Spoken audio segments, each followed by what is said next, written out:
All right, welcome to week 6. Week 3.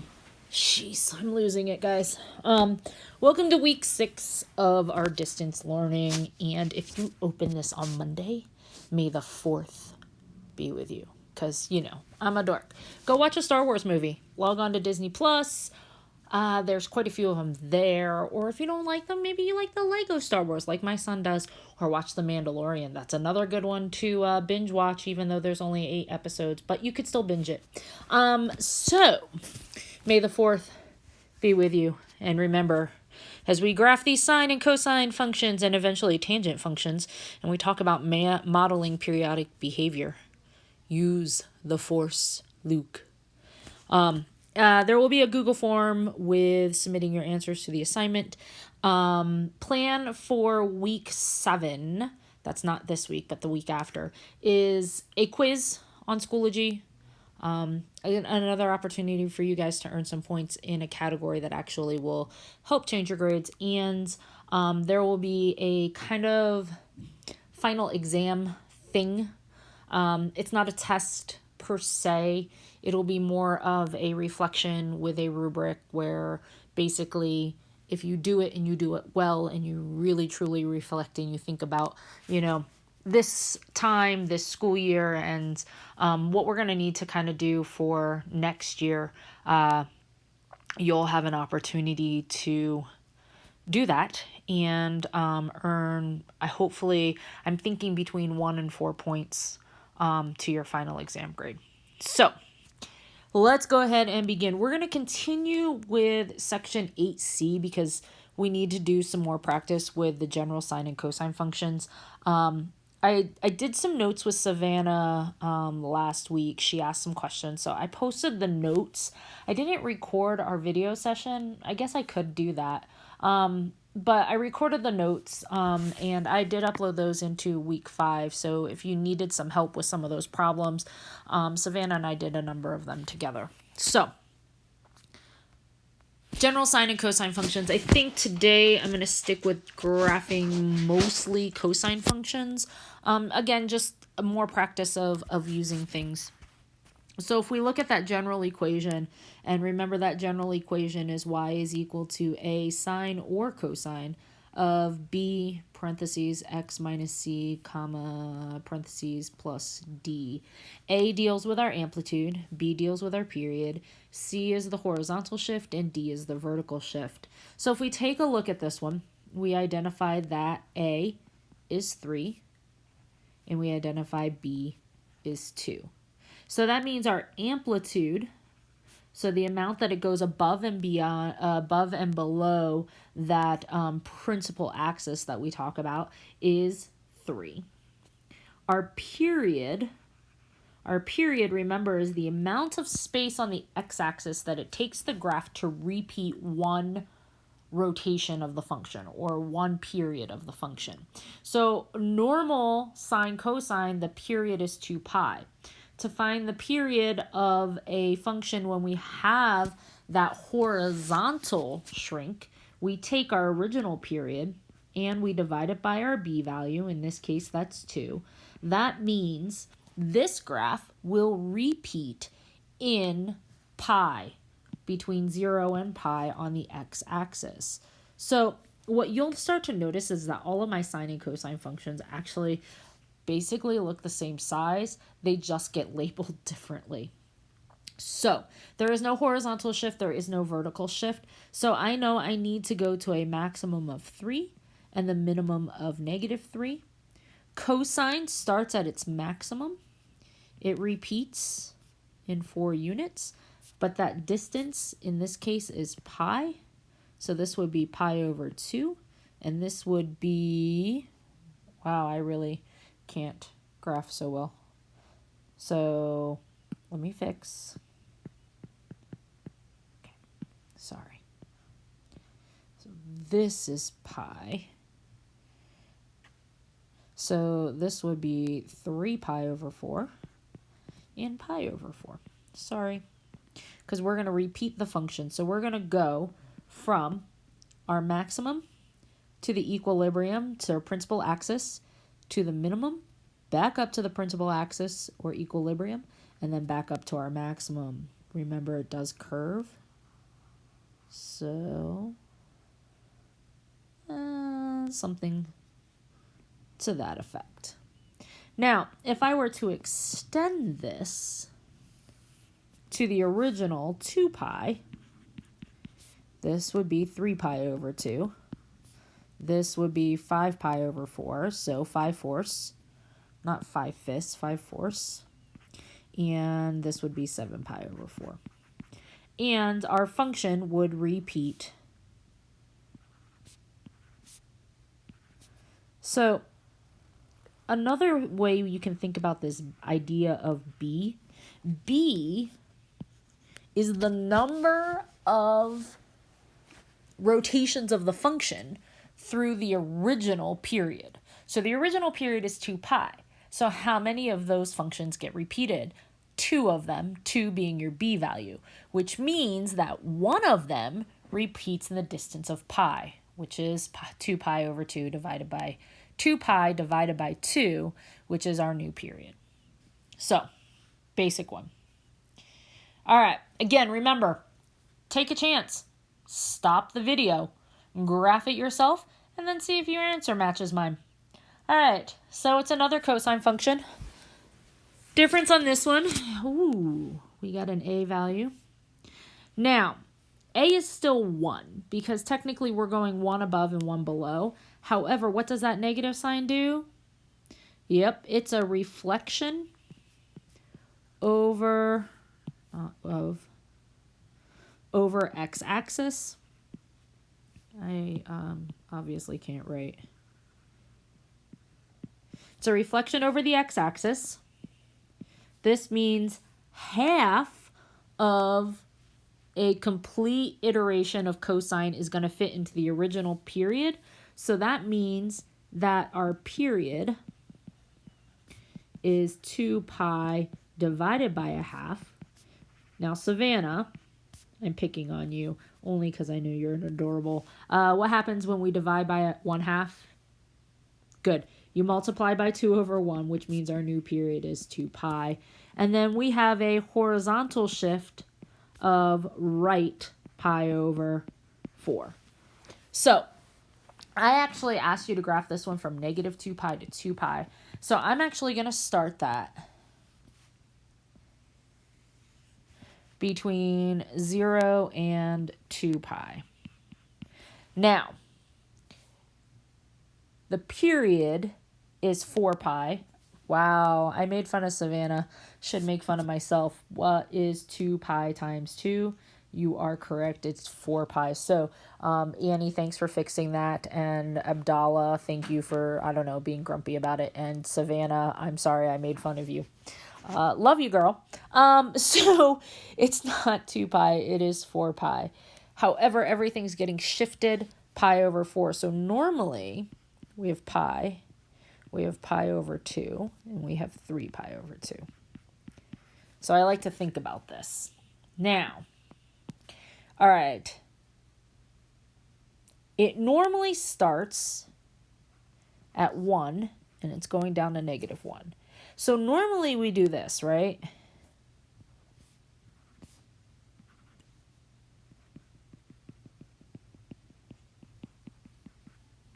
That's our normal function. But we need to shift it, and we need to start everything at pi over 4. So that means I'm going to move my my y-axis over pi over 4. So I'm actually going to start here. And then I'm going to shift everything pi over 4.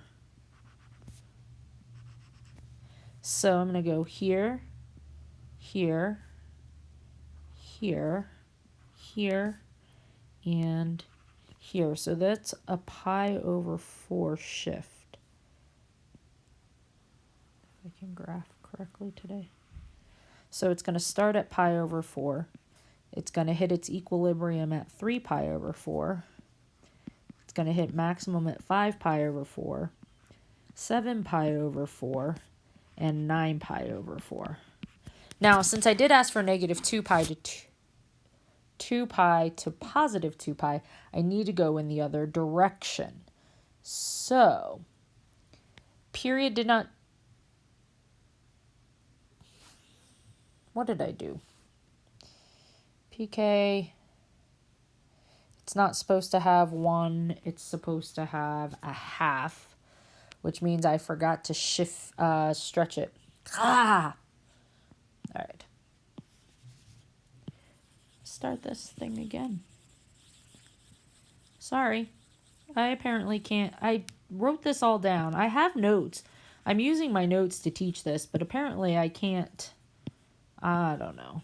So let's try this again. Let's get back my axes. All right. Let's not shift it. Let's actually just graph it right this second. So this is 2 pi. This is pi. This is negative pi. This is negative 2 pi.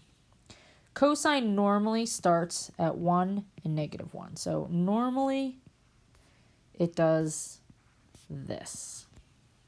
Right? Normally.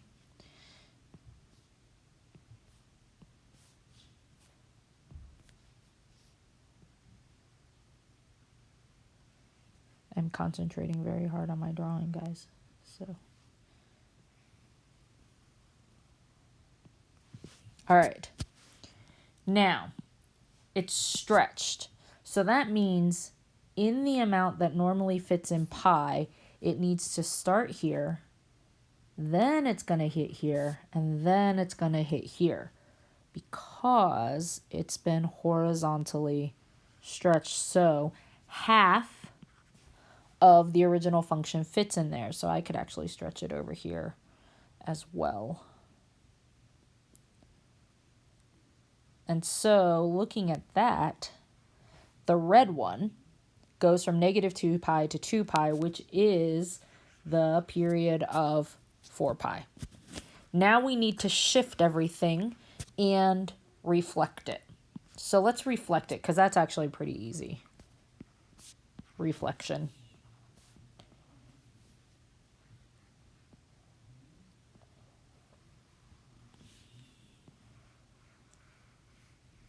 There's our reflection. Now we just need to move everything pi over 2 or pi over 4. So let's pick another color. So we now need to have our pi over 4. So it's going to start here. Instead of being at 0 there, it's going to be at 0 at 5 pi over 4. And instead of being there, it's going to be up here at 9 pi over 4. It's going to hit its maximum. Sorry. And then instead of hitting there, it's going to hit here at negative 5 pi over 4. Actually, no, negative 3 pi over 4. Can't count today either. And then it's going to hit at negative 7 pi over 4.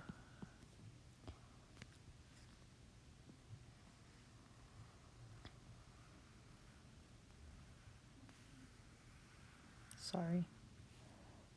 All right, so the green one is this one. So notice, when I actually broke it down and I actually paid attention to what I was doing, I took care of the period part first, and then I took care of the amplitude change and shift or reflection.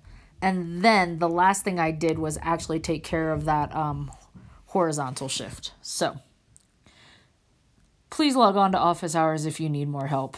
Find the equation of this sine function. What's its maximum? Yes, you are correct. It's 3. What's the minimum? You're correct. It's negative 5. So total distance between the two is 8. So if the total distance between the two is halfway, because the amplitude is halfway above and below that principal axis, so we need to go above and below a distance of, yes, you're right, a distance of 4. So 4 below 3 is going to hit at that principal axis of, you guessed it correctly, negative 1. So there's our vertical shift. Notice, what's the start and the stop?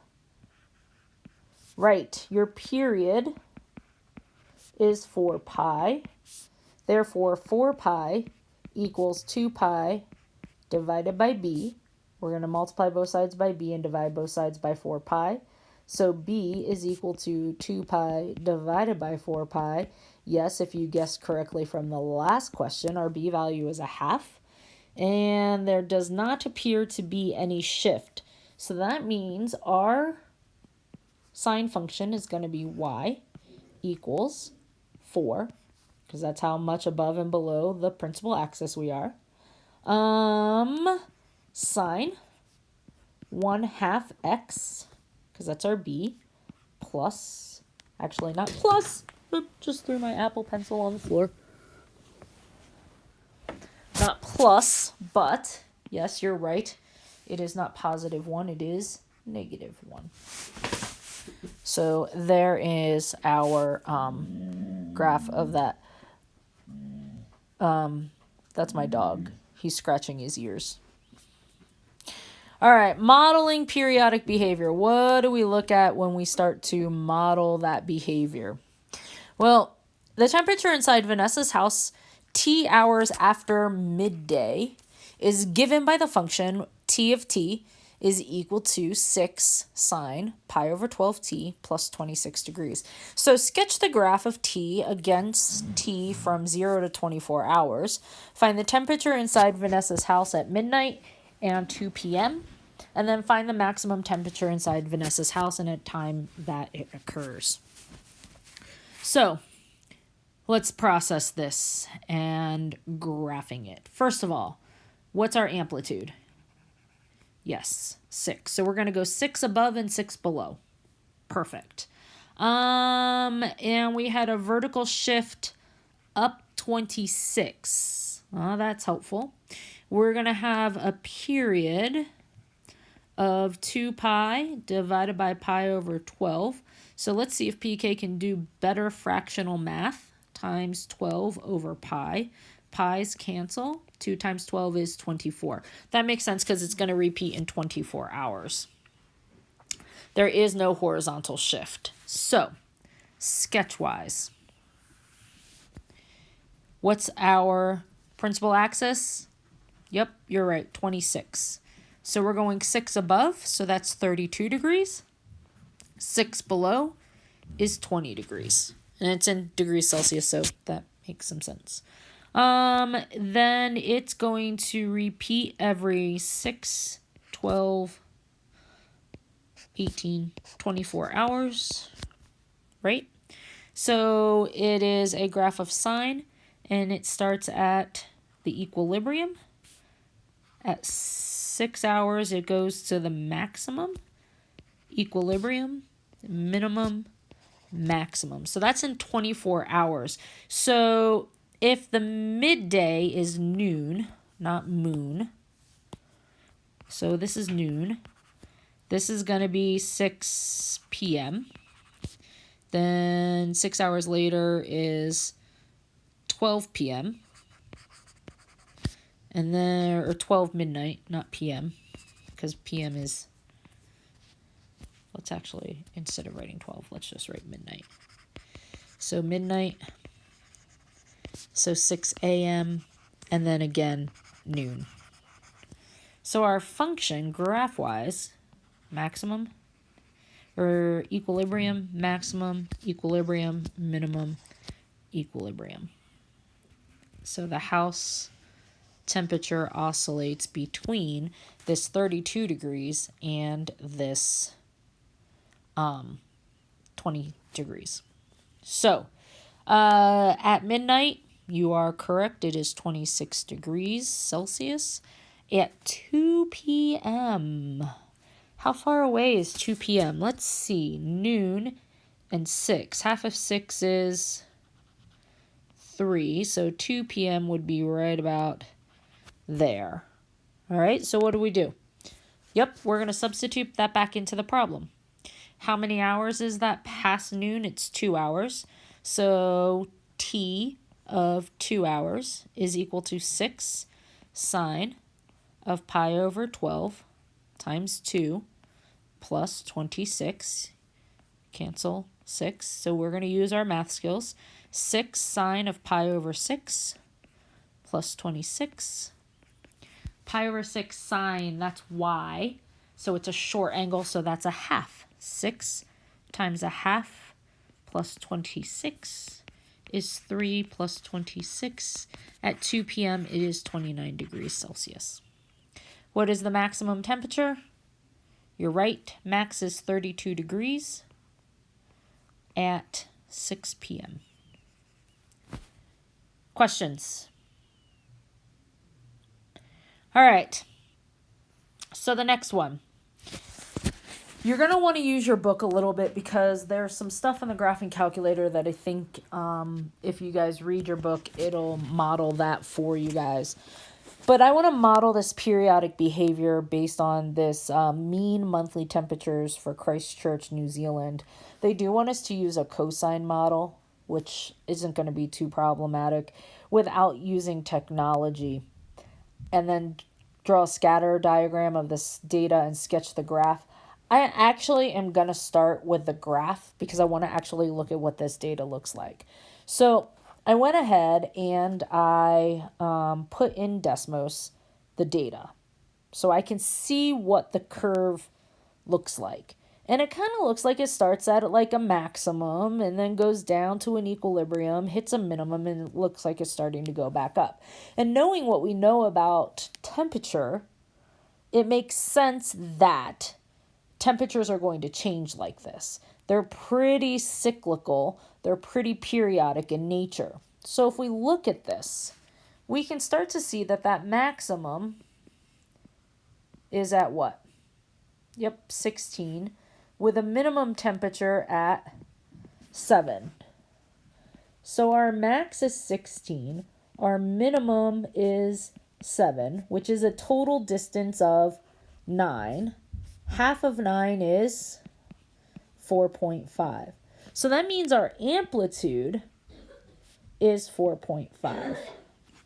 Okay? So now we need to see if it shifts. Well, it looks like the maximum starts at 2, so it looks like there's a horizontal shift right 2. And we know that the period of this function is every 12 months, right? So the period of the function is 12 months, so that we need to find the b value. 12 is equal to 2 pi divided by b, multiply both sides. 2 pi divided by 12 is pi over 6. So there's our b value. And there does appear to be a vertical shift up. Well, minimum and maximum is a distance of 9. So that means an equilibrium amplitude change of 4.5. So we just need to be 4.5 in between 16 and 7. So it's a vertical shift of 11.5, which is 7 plus 4.5 or 16 minus 4.5. So that means it appears that our function is y equals 4.5 cosine pi over 6 parentheses x plus, minus 2, and then plus this 11.5. Whoa, what the heck? Go away. 11.5. It doesn't like the 5 that close. So let's take a look at what that function actually looks like. You guys know me. I'm tricky. Look, I actually put the function down here. All right, let's turn the function on. So if we compare it, it does hit the maximum at 2. The minimum, it seems off by about 1. So, we're using the data as it is to come up with the best idea of what our function might actually look like. We might actually want to shrink that period a little bit, and maybe it's actually not happening every 12 months. Maybe it's actually, 12 months, maybe the period is actually a little bit smaller, or that the horizontal shift is maybe not exactly 2.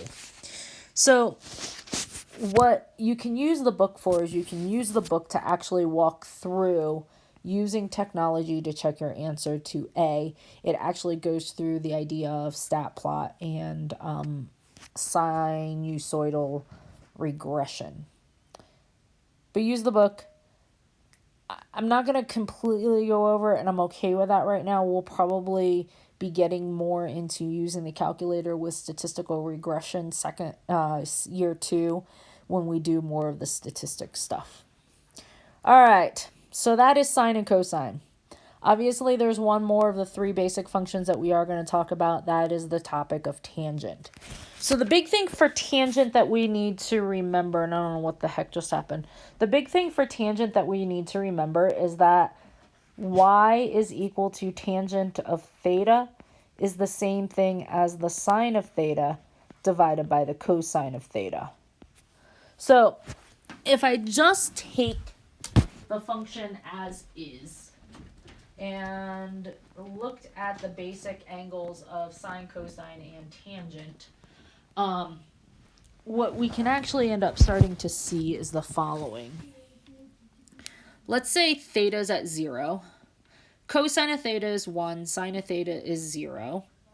Sine over cosine, 0 over 1 is 0. But at pi over, let's go pi over 6. Cosine is root 3 over 2. Sine is 1/2. 1/2 divided by root 3 over 2 is 1 over root 3. For pi over 4, it's 1. Actually, it's root 2 over 2. I can't write today. Root 2 over 2. Root 2 over 2. And it's going to be root 2 over 2, which is 1. Pi over 3 is 1/2 root 3 over 2, which is root 3 over 2 divided by 1/2, which is just root 3. And then at pi over 2, cosine is 0, sine is 1. This is undefined. Okay. Now, the tangent function actually has a period, and we're going to talk about this in a second. We're actually going to go from negative pi over 2 up to positive pi over 2. So we're actually going to deal with negative input values. We're going to go from quadrant 4 to quadrant 1, but we're starting at negative pi over 2. So I could actually start this at negative pi over 2. Cosine is still 0. Sine is negative 1. It's still undefined. And negative pi over 4, cosine is root 2 over 2. Sine is negative root 2 over 2. Tangent is negative 1. And then we could do the other two. Pi over 6, negative pi over 6 is going to be root 3 over 2, negative 1/2, which means negative 1 over root 3. And pi over 3 negative is going to be 1/2 and negative root 3 over 2, or negative root 3. And we're going to look at what that actually looks like in just a few minutes. So, general tangent function doesn't look that much different from the general cosine or sine function. The principal axis still has to deal with that vertical shift, so it's still going to be y is equal to d. Our period is changed, though. Our period for tangent actually repeats itself every pi units. So the original period for tangent is pi, but if there is a horizontal shrink or stretch, we will calculate that by dividing pi over b. Amplitude isn't a maximum or minimum like it is for sine and cosine. But what amplitude kind of hits is that a value again. There are infinitely many vertical asymptotes, and we'll talk about those in just a few minutes. All right? So, what does it look like? Well, what does it look like? Well, tangent looks like this.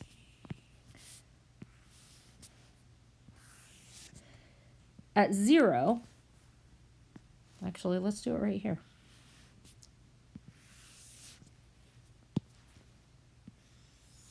At 0, tangent is 0.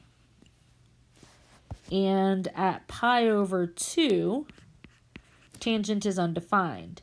So you are correct that tangent has a vertical asymptote at pi over 2.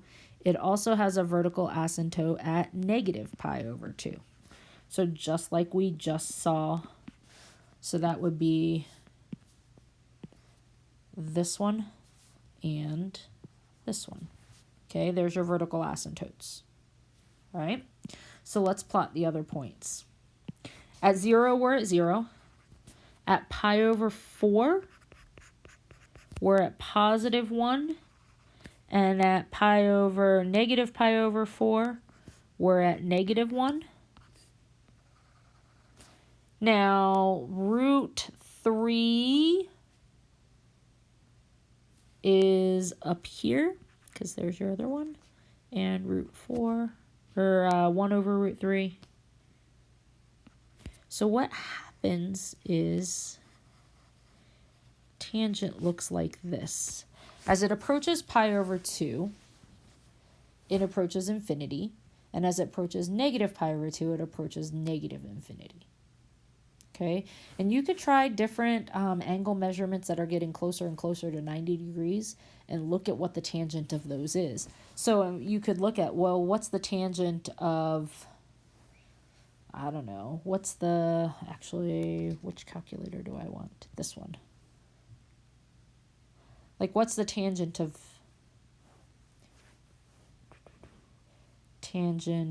let's go degrees.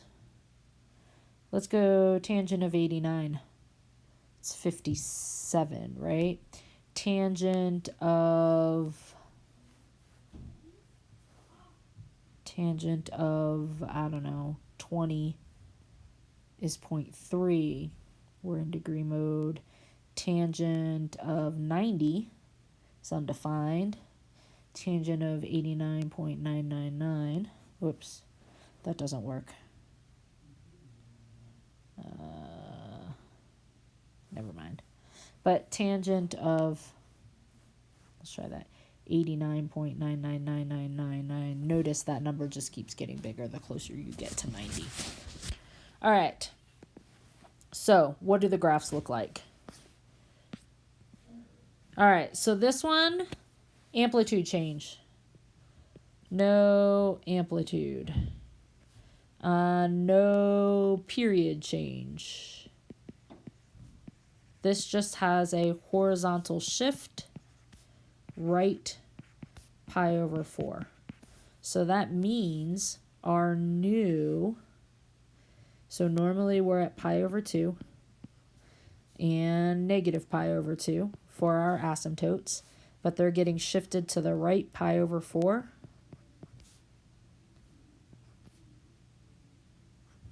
So this will be 3 pi over 4. That's where our new horizontal asymptotes are.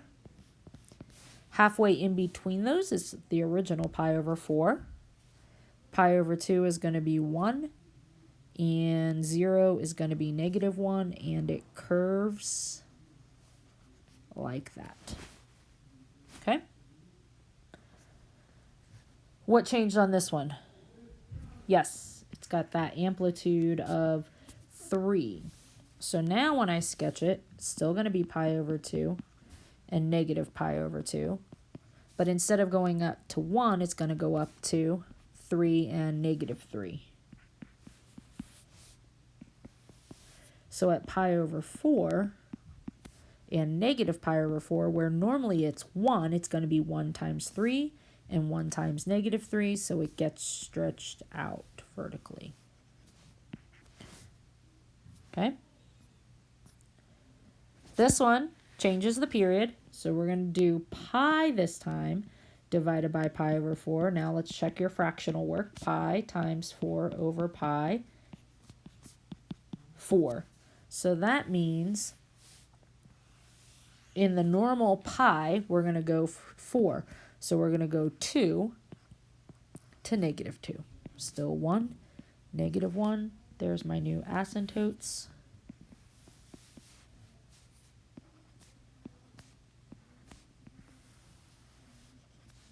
And like that.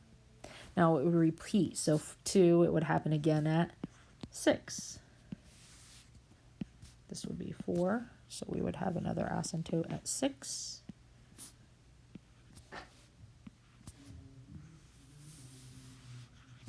Just repeats. It would be at -6, and it would go on.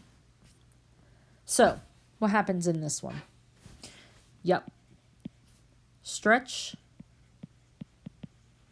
by 3.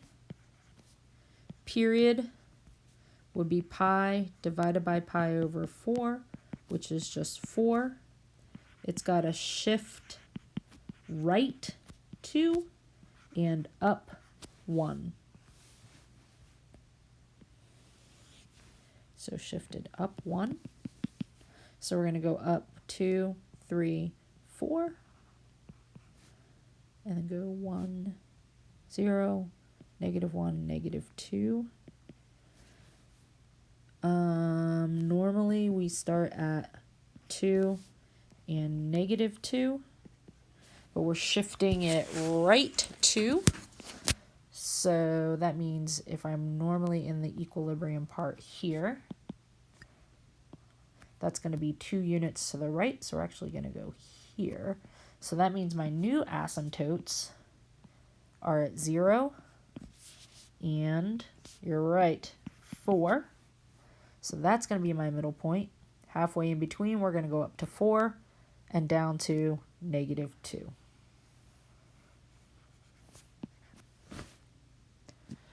All right.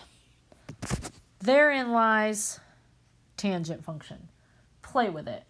I know we're going to probably need to do some work on it. We'll probably need to have some conversations.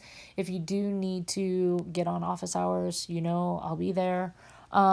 Next week, what it will be due is the following problems. 8C is where the majority of the problems that I assign, but there are some from D1 and D2 with just some word problems. And then there's a few from tangents and practicing graphing tangents. Again, week 7 looks like it's going to be a quiz and final exam type reflection using a rubric. Again, more opportunities for you to increase and improve your grade. I know there's a few of you that have been trying to work on doing that, and we'll go from there. Sorry, this was a long video. Hope you guys are well. I miss you. Take care of yourselves.